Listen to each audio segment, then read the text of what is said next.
Bienvenue dans Speedcast, saison 2, le podcast dédié aux plus belles histoires du sport auto. Je m'appelle Anna, je suis passionnée de sport automobile et j'ai décidé de vous raconter ma passion.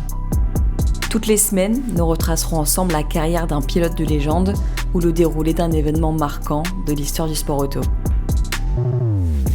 Aujourd'hui, on part au cœur de la campagne anglaise, dans la ville de Belmont, en Sussex. Un garçon au regard vif et au sourire en coin, grandit dans une famille qui ne pouvait deviner que ce jeune homme allait bouleverser à jamais l'histoire de la Formule 1. James Simon Wallis Hunt est né le 29 août 1947 et le cadet d'une fratrie de 3 enfants.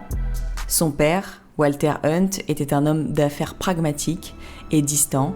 Sa mère, Rose, une présence chaleureuse mais discrète, souvent absente des récits de famille, laissant à James une certaine autonomie dès son plus jeune âge.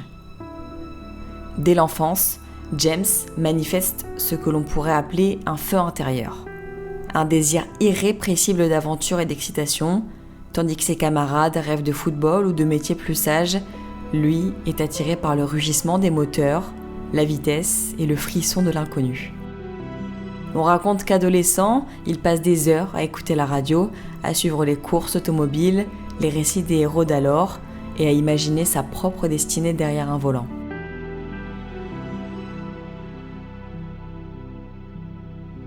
Mais la route ne sera pas simple, James n'est pas issu d'une famille de pilotes, ni même d'une lignée sportive.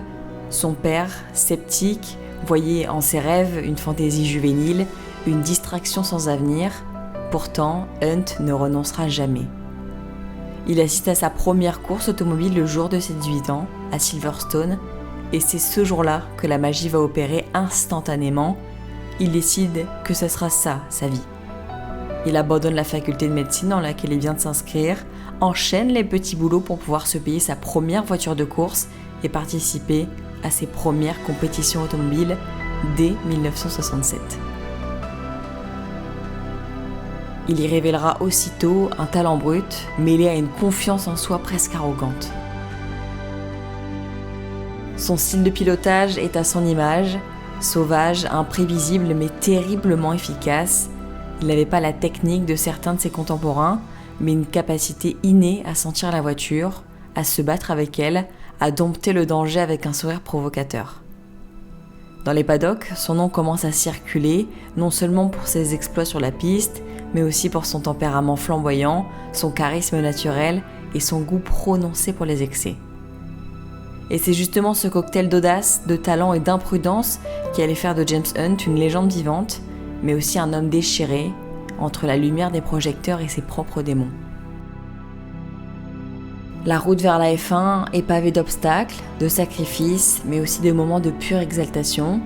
Pour James, chaque victoire en F3 ou en Formule Ford était une étape de plus vers le sommet, une preuve que ce gamin au sourire insolent n'était pas qu'une étoile filante, mais un talent à prendre au sérieux. Hunt ne se contentait pas d'impressionner par sa vitesse brute, il était aussi un maître dans l'art de captiver les foules, de devenir le centre de l'attention, le héros à la fois détesté et adoré. Il portait la bague au doigt avec désinvolture, roulait en veste en cuir, fumait avec un charme provocateur. Le pilote britannique incarnait un nouvel archétype, la rockstar des circuits à 1000 lieues de l'image polissée des champions d'antan. Et pourtant, derrière cette apparence insouciante, il y avait une précision redoutable, une compréhension instinctive de la mécanique et des circuits. Les mécanos parlaient de lui comme d'un pilote capable de sentir les moindres vibrations de sa voiture, d'anticiper ses réactions mieux que quiconque. Il enchaîne les catégories de promotion, Formule Ford, Formule 3, où il est sacré meilleur espoir britannique. Il devient alors pilote officiel pour le constructeur March en F3. Puis, le petit protégé du Lord Alexander Etzkes en F2, qui montra ensuite un échelon afin de parvenir au plus haut sommet, la F1, en 1973. Mais cette ascension ne se fit pas sans heurts. En 1973, sa première saison complète en Formule 1, Hunt se fait remarquer non seulement par ses performances, mais aussi par son tempérament explosif. Sa relation avec son équipe, une équipe excentrique et indépendante, reflète parfaitement son caractère hors norme. Là-bas, il trouve une sorte de famille à son image, décalée, rebelle et décomplexée.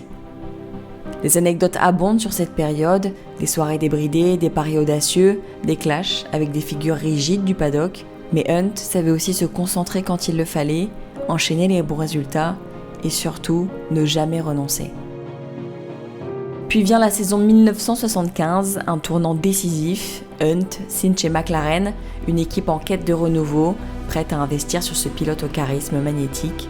Avec cette signature, c'est le début d'une nouvelle ère, celle où Hunt allait basculer dans la légende, entamer son duel épique avec Niki Lauda et écrire l'un des chapitres les plus mémorables de l'histoire de la Formule 1.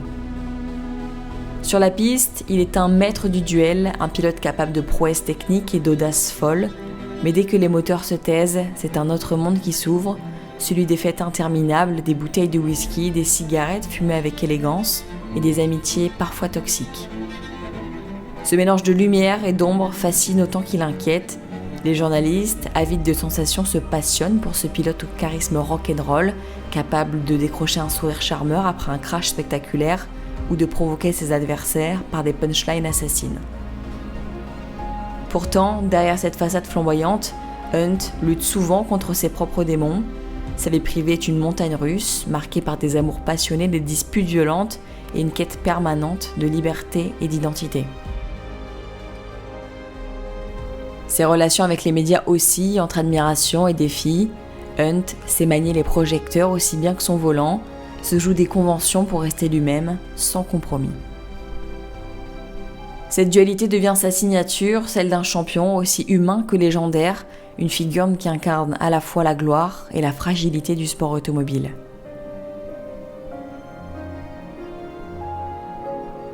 Dès son arrivée chez McLaren, Hunt impose son style sur la piste, sa capacité à attaquer fort, à garder le contrôle des moments critiques, fait de lui un adversaire redouté et redoutable. Sur le circuit, il est l'incarnation de la prise de risque maîtrisée, mais derrière les tours rapides, les dépassements spectaculaires, Hunt reste un homme marqué par son histoire. Sa relation avec sa famille est distante et son besoin d'indépendance reflète sa façon de piloter, libre, parfois rebelle mais toujours passionné. Le championnat 1975 est une montée en puissance. Hunt obtient plusieurs podiums, prouve qu'il peut rivaliser avec les meilleurs, mais le titre lui échappe encore, notamment face à Emerson Fittipaldi, pilote brésilien calme et méthodique, qui incarne l'exact opposé du Britannique flamboyant. Malgré cela, Hunt ne perd jamais confiance en lui, sa rivalité avec Fittipaldi acquise son appétit, mais c'est surtout la saison 76 qui va cristalliser son destin. L'année 76 débute sous un ciel chargé d'attentes et de promesses. Hunt, désormais pilote officiel McLaren confirmé, se prépare à affronter l'un des adversaires les plus redoutables de l'histoire de la Formule 1, Niki Lauda.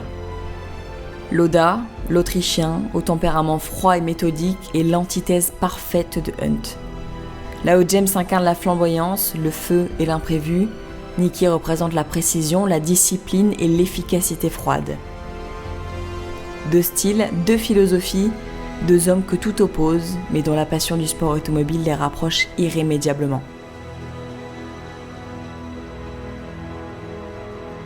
La saison débute sur un rythme effréné, chaque course est un affrontement à couteau tiré, où la victoire se joue souvent à quelques dixièmes de seconde. Hunt charme les foules par son audace, sa capacité à risquer gros et à remonter de l'arrière. Lauda, quant à lui, multiplie les performances parfaites, accumulant les points avec régularité. Puis survient ce jour fatidique, marqué dans l'histoire de la Formule 1, au Nürburgring, lors du Grand Prix d'Allemagne. Lauda, alors leader du championnat, est victime d'un terrible accident. Sa voiture s'embrase, il subit de graves blessures et brûlures qui mettent sa vie en danger. La course est arrêtée, le monde de la Formule 1 est sous le choc. Mais la légende Niki Lauda ne fait que commencer. Contre toute attente, 3 semaines plus tard, il remonte dans sa Ferrari, défiant la douleur, le risque et même la mort elle-même.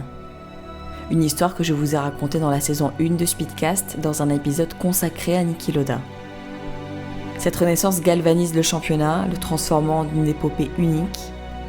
Hunt, conscient que chaque point compte, intensifie ses efforts. Chaque course devient une bataille d'esprit autant que de vitesse. Le duel atteint son apogée lors du Grand Prix du Japon.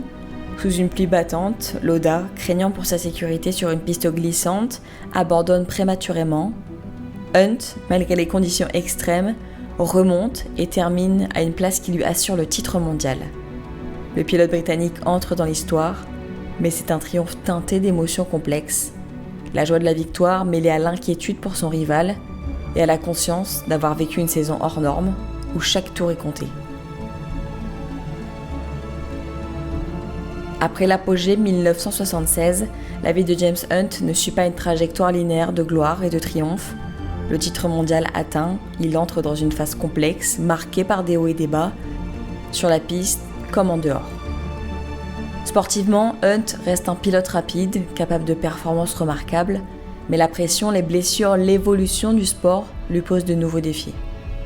Les saisons suivantes voient des luttes plus difficiles, des courses manquées par des erreurs, parfois par de la malchance. Hunt, toujours aussi charismatique, devient une figure incontournable des paddocks, mais aussi un personnage controversé. Ce mélange de réussite sportive et d'excès lui donne un statut unique, celui d'un champion aussi humain que vulnérable.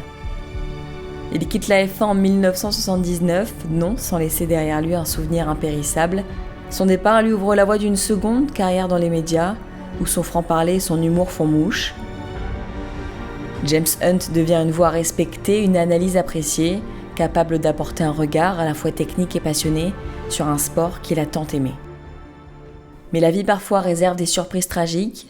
En 1993, à seulement 45 ans, James Hunt s'éteint brutalement, victime d'une crise cardiaque. Son départ, prématuré, choque le monde de la course automobile et ses innombrables fans à travers le monde. Pourtant, son héritage perdure. Hunt incarne à jamais le pilote rockstar des années 70, l'homme qui a su conjuguer vitesse, charisme et une certaine forme de liberté sauvage. Son duel avec Lauda reste l'un des épisodes les plus passionnants de l'histoire de la Formule 1, une histoire d'homme, de risque et de passion dévorante. Dans les paddocks modernes, son nom est souvent évoqué, non seulement comme celui d'un champion, mais comme celui d'une époque où la course automobile battait au rythme des cœurs ardents, des pilotes hors normes et d'une liberté encore intacte.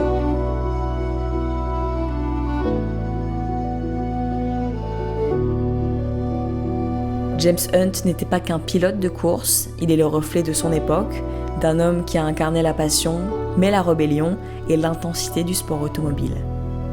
Il n'a pas seulement couru après la victoire, il a couru après la vie, avec tout ce que cela implique, des risques, des désirs, des excès et des fragilités. Sa carrière, sa personnalité et son charisme ont brisé les codes et redéfini ce que pouvait être un champion. Aujourd'hui encore, lorsqu'on évoque James Hunt, on parle d'un esprit libre, d'un pilote dont la trajectoire aussi fulgurante que tragique continue d'inspirer les générations. Il est la preuve que le sport ne se résume pas à des statistiques ou des trophées, mais à des histoires humaines, parfois complexes, mais toujours passionnantes.